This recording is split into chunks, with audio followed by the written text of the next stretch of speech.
Hujambo na karibu katika uchambuzi wa masuala ya kisiasa, ufahamu kwa undani zaidi kuhusu siasa za Afrika na ulimwenguni.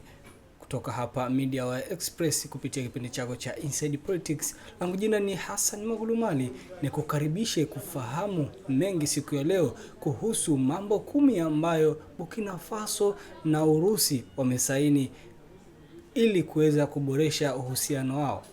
Lakini pia kwa nini bunge la Umoja wa Ulaya linajadili masuala ya Afrika? Yote tunakuja kukufahamisha hapa kupitia kipindi hiki cha Inside Politics. Tukianza kuangazia sehemu ya kwanza au jambo la kwanza kabisa ambalo Urusi na Burkina Faso wamelisaini ni kuhusiana masuala ya ulinzi na usalama. Wamesaini mkataba ambao unaweza kutoa wanajeshi zaidi ya 5,000 kutoka Urusi kwa ajili ya Sahel, yani ule ukanda wa nchi 3 ambazo zimeungana, Burkina Faso, Mali na Niger, kwa ajili ya usalama wa nchi hizo. Lakini pia Burkina Faso na Russia wamesaini mkataba wa matumizi ya amani ya nyuklia.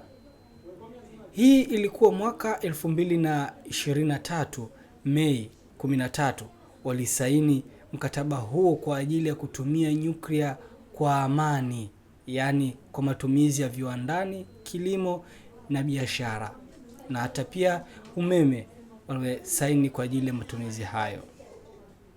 Namba 3, wamesaini mkataba wa mafunzo na elimu ya nyuklia, yani kutoa elimu kwa wananchi jinsi ya uzalishaji wa nyuklia na matumizi yake, lakini pia miundombinu madhubuti ya nyuklia jinsi inavyotengenezwa.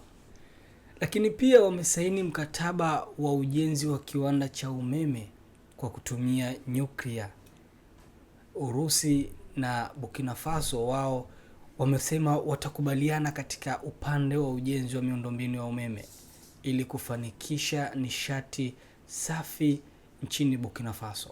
Lakini pia mataifa haya mawili yamesaini mkataba wa makubaliano ya matumizi ya amani ya silaha za angani, yani space.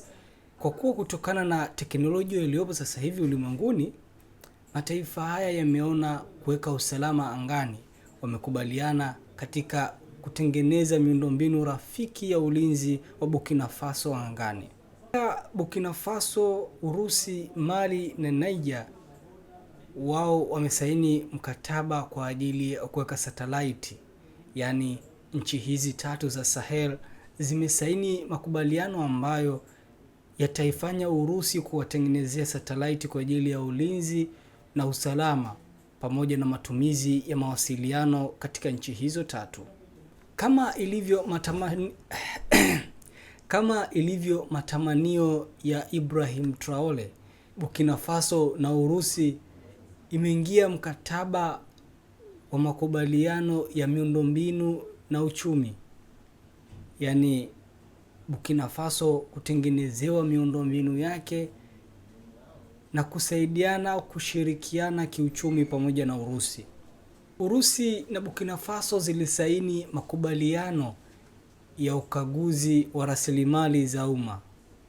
Mamlaka za usimamizi na ukaguzi wa rasilimali za umma kutoka nchini Urusi zilisaini mkataba maalum na mamlaka za Burkina Faso kwa ajili ya kubadilishana uzoefu, hasa mahakama za Burkina Faso, ili kukagua matumizi ya rasilimali za umma katika nchi hiyo.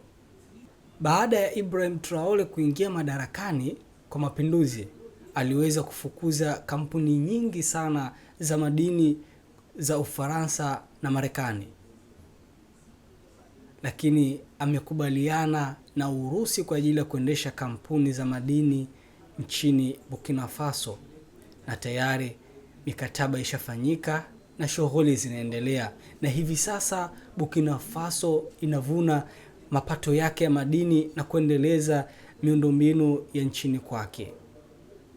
Haya ndiyo mambo 10 ambayo Burkina Faso na Russia wamesaini, lakini bado yapo mengi ambayo tunahitaji kukujuza. Kama nilivyokuambia kuwa hapa unapata zaidi ya siasa, yani ya ndani zaidi ya siasa, tunakujuza kwa undani zaidi.